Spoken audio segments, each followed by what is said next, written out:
ఓం నమస్తే. ఆత్మీయులకు దేవదేవుని ఆశీస్సులు. అందరికీ కూడా దీపావళి శుభాకాంక్షలు. కుబేరుని యొక్క మిత్రుడైన ఈశ్వరుడు, సముద్ర తనయ అయిన మహాలక్ష్మీదేవి శ్రీమన్నారాయణునితో కలిసి మనందరికీ కూడా సుఖ సంపదలను, ఆరోగ్యాన్ని అనుగ్రహిస్తారుగాక. మనము దారిన పోతూ ఉంటే అల్లంత దూరంలో 10 మంది 15 మంది గుమికూడి ఉన్నారు.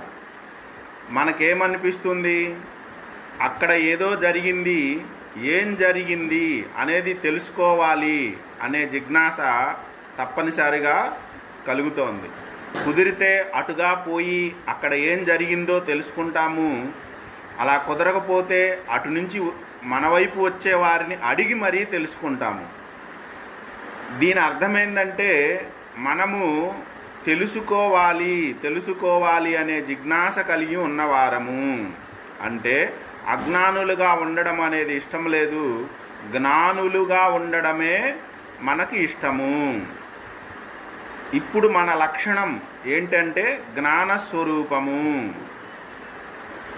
తరువాత పండు ముసలివాడైనా సరే మరణించాలి అని కోరుకోరు, ఎవ్వరు కూడా కోరుకోరు. కుల మత దేశ కాలమాన పరిస్థితుల్లో ఎవరైనా సరే మరణం కొరకు ఎదురు చూసేవాళ్ళు కానీ, బాగా ఇష్టపడేవాళ్ళు కానీ లేరు అని చెప్పుకోవాలి. అంటే మనం సదాకాలము జీవించి ఉండాలి అన్న కోరిక ఉంటుంది మనకి. ఎక్కువ కాలం జీవించి ఉండాలనే కోరిక అందరిలో ఉంటుంది. కనుక మనము మరణ సంబంధీకులము కాదు, శాశ్వతమైన ఆత్మ సంబంధీకులము.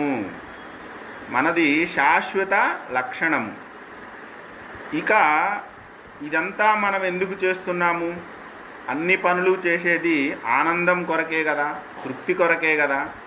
ఈ ఆనందము లేదా సంతోషము, తృప్తి అనేవి కొద్దిగా సేపు ఉంటే సరిపోతుందా? ఒక్కరోజు ఉంటే సరిపోతుందా?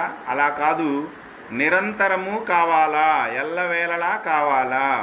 కనుక మనము ఆనంద స్వరూపులమై ఉన్నాము. ఇది ప్రతి మనిషి గుర్తుపెట్టుకోవాలి. ఇక అమావాస్య అంటే చీకటి, ఇది అజ్ఞానానికి గుర్తు. దీపము అంటే వెలుగు, ఇది జ్ఞానానికి గుర్తు. దీపాల వరుస